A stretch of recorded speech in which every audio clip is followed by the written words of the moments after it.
All right, I'm going to go through a couple of more examples of synthetic division using both the factor theorem and the remainder theorem. So I'm going to start with, let's do this first example. Let's say if p of x is equal to x cubed minus 3x squared minus 18x plus 40. Let's use x equal to negative 1, x equal to, where is it? Negative 4, and x equal to 2. And let's see if any of those work with the factor theorem or the remainder theorem. So if you recall, the remainder theorem says that if you have some p of c and that gives you a value, then that point has to be on the polynomial. So I'm going to check p of negative 1, meaning I'm putting a negative 1 in for x.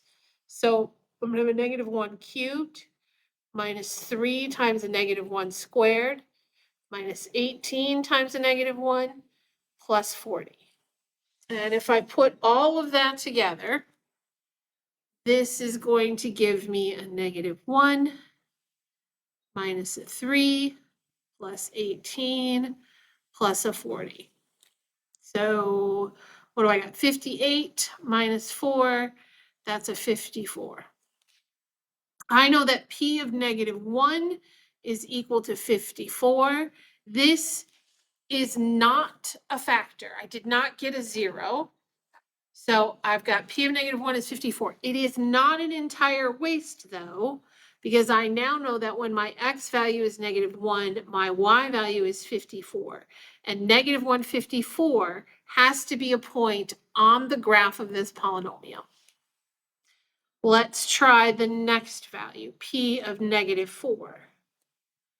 So if my x is negative 4, then I'm going to do p of negative 4. That's going to give me a negative 4 cubed minus 3 times the negative 4 squared minus 18 times the negative 4 plus a 40. All right, a little bit of mathing. That's going to be a negative 64. That's 16 times 3. That's going to be a minus 48. Negative and negative is positive. 18 times 4. I want to say that's 72. And then I've got a plus 40. So I got a negative 64 and a negative 48. That's going to be a negative 112. And then I've got a positive 72 and a positive 40. That's a positive 112. That's going to give me a 0.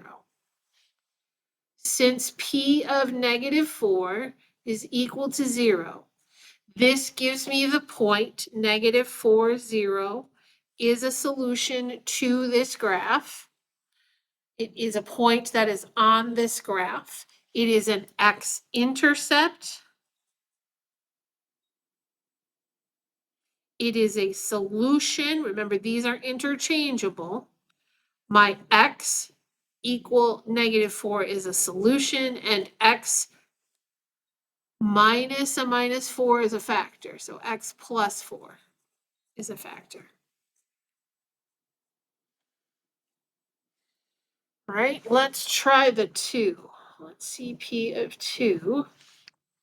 That was the other one that I did. So that's going to be a 2 cubed minus 3 times 2 squared minus 18 times 2 plus a 40. So that's going to be 8.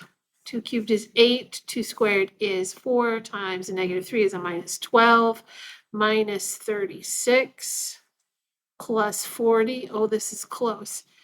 So negative 12 and negative 36 is a negative 48, and 8 and 40 is also 48.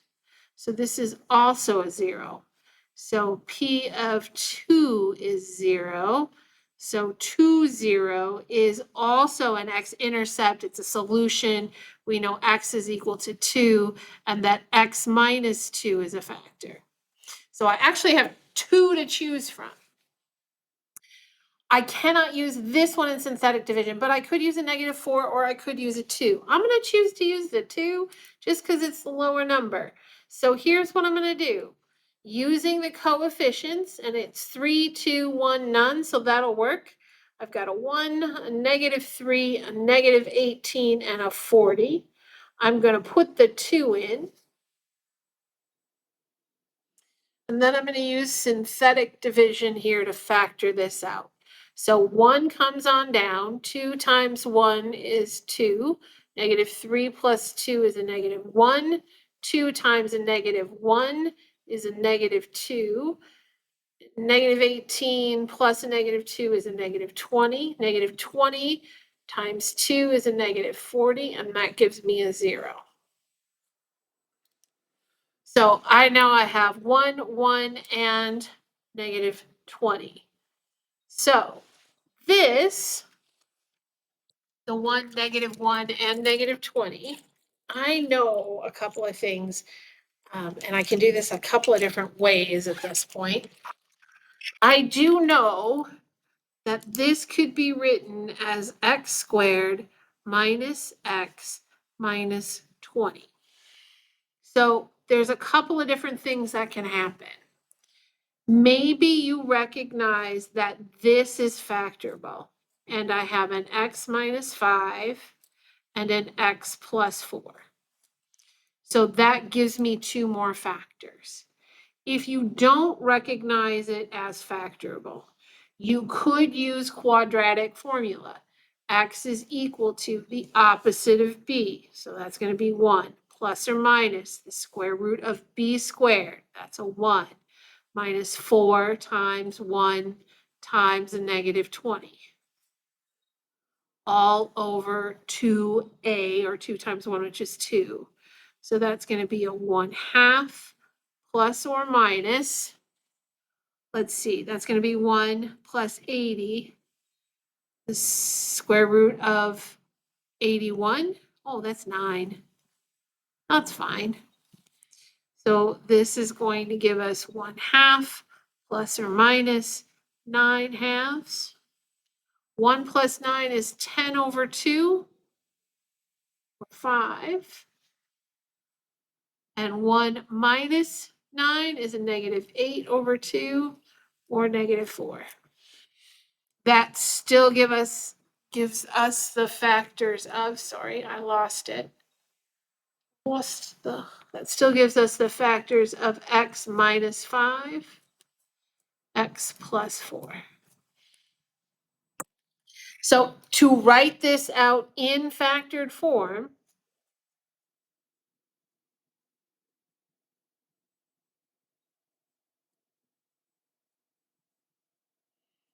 P of x would be equal to our first factor, which is x minus 2, and then the remaining 2 factors we found, x minus 5 and x plus 4.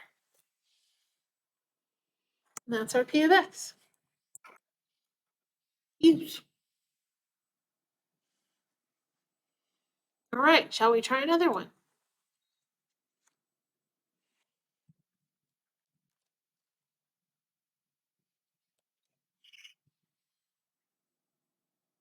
Maybe they don't give you anything to start with. We're actually going to talk about that in 3.4. What happens if they don't give you any values? How do we figure it out? Where to start? Because most of our examples that they've been giving us so far, they give us something like P of x is equal to, let's say, how far out do we want to go? I'm looking. Do I have a high value one? Not so high. Let's do 3x to the 4th minus 8x cubed minus 14x squared plus 31x plus 6. And they say C is equal to a -2 or our C is equal to a 3. All right, and if we want to factor it completely.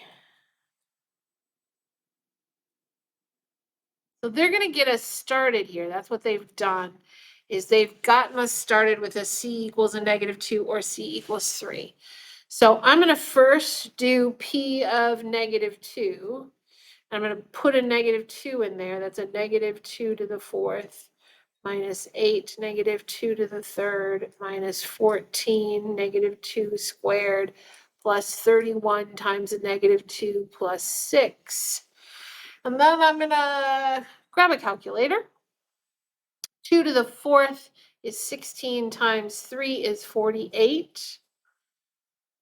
2 to the 3rd is -8 times a -8 is a positive 64. -2 squared is positive 4. Positive 4 times 14 is a -56 because it's a minus 14. 31 times a -2 is a -62, and then we need to add 6. All right, so I'm going to put my positives together. That's 112. 48 and 64 is 112. And if I take a -56 minus 62, oh, I need that other positive. That's an 8. That's 118. Okay, so if I put all my positives together, that's 118. And then, oh yeah, then that's going to be a -118. And that's going to give me 0. All right, so I know that this is indeed a factor. By the factor theorem, that is indeed going to be a factor. Because P of -2 is equal to 0, then x plus 2 is a factor. And C equal -2 will work in synthetic. So now I know that will work for synthetic division. So let's try P of 3. And that's going to be 3 times 3 to the 4th minus 8 times 3 cubed minus 14 times 3 squared plus 31 times 3 plus 6. All right, 3 to the 4th is 81. And then 81 times 3 is 243. 3 to the 3rd is 27. 27 times -8 is going to be a negative. 27 and 8 is 56, 16. So that's going to be a -216. And then 3 squared is 9. 9 times a -14 is going to be a -126. And then I have 31 times 3, which is going to be a positive 93. And then I have a plus 6. So that's 99. If I add the 243 to that, that's going to be 342. Because it's plus 100 and then minus 1. Then I've got a minus 216 and a minus 126. That's 342. So it's going to be a minus 342, and that is indeed a 0. So that means P of 3 equals 0. X minus 3 is a factor. This is great, but where am I going to be? C equal 3 will work.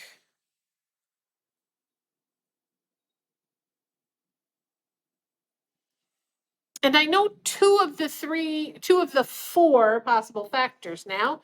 So how do I get to the other 2? Well, it's actually kind of slick.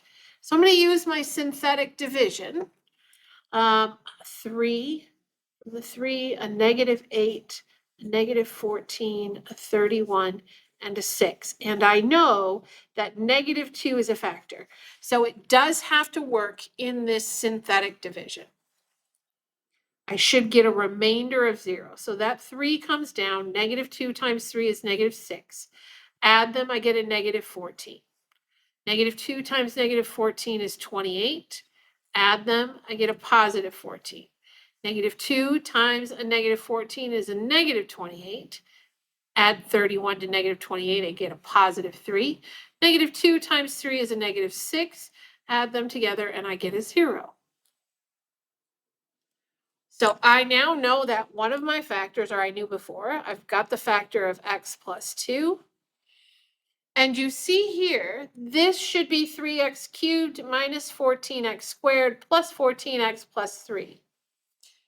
I know that the original p of x is also factorable when c is equal to 3. So I can use that 3 in the reduced polynomial. Now that I've taken out x minus 2, this remaining polynomial still needs to be factorable by 3. So rather than go back and start all over, I can start from where I'm at. This is similar to when you are reducing fractions. Remember, just as an aside, do you remember if you might have had, let's say you had 32 over 60, and you said, oh, I can take a 2 out of both of those, and that's going to be the same as 16 and 30. And then you look at those and you go, oh, I could still take a 2 out of those. That's 8, and that's 15. Just like you can reduce this by 2 and 2 again, that's the same thing we're doing here. I could have reduced this one by 2 and 2 at the same time, 4, or I can do it in steps. I'm just doing this in steps. If this first one was divisible by x plus 2, and if it's divisible by x minus 3, this reduced polynomial is also divisible by x minus 3.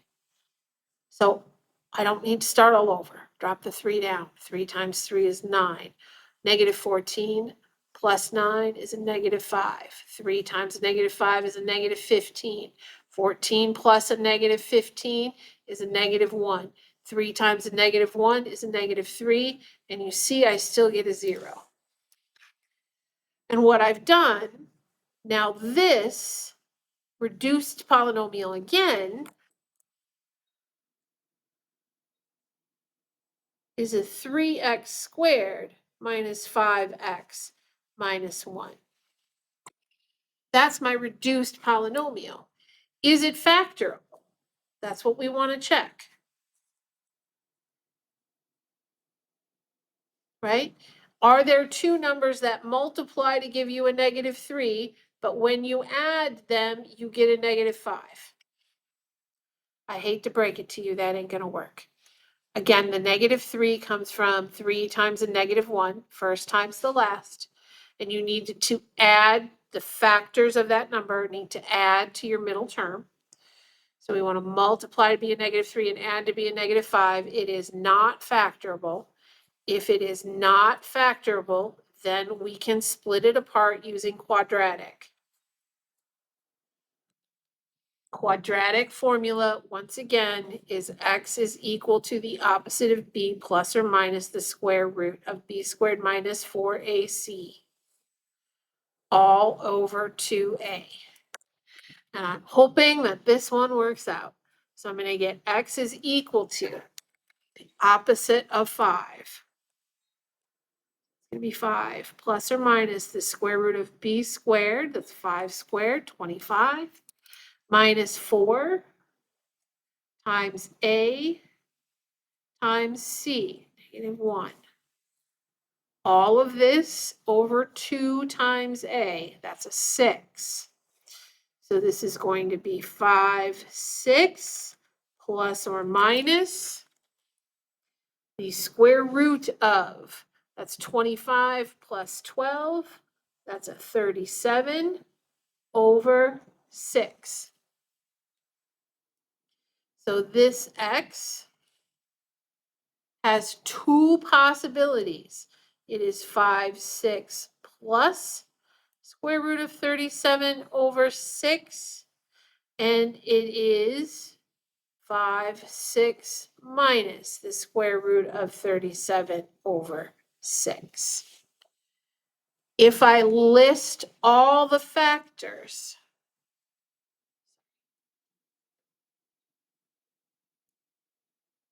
what are we doing?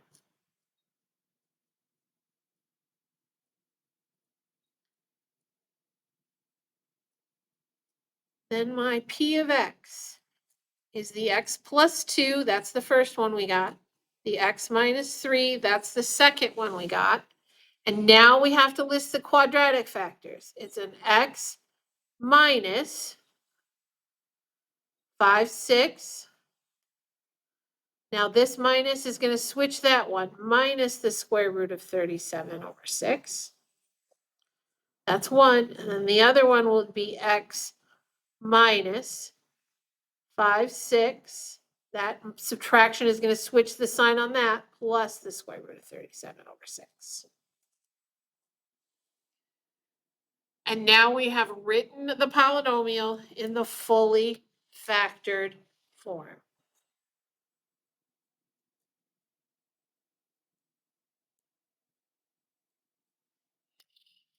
What are our solutions? Our X would equal a negative 2 from that one. Our X would equal a positive 3 from that one. Our X would be the 5, 6 plus the square root of 37 over 6, and the 5, 6 minus the square root of 37 over 6.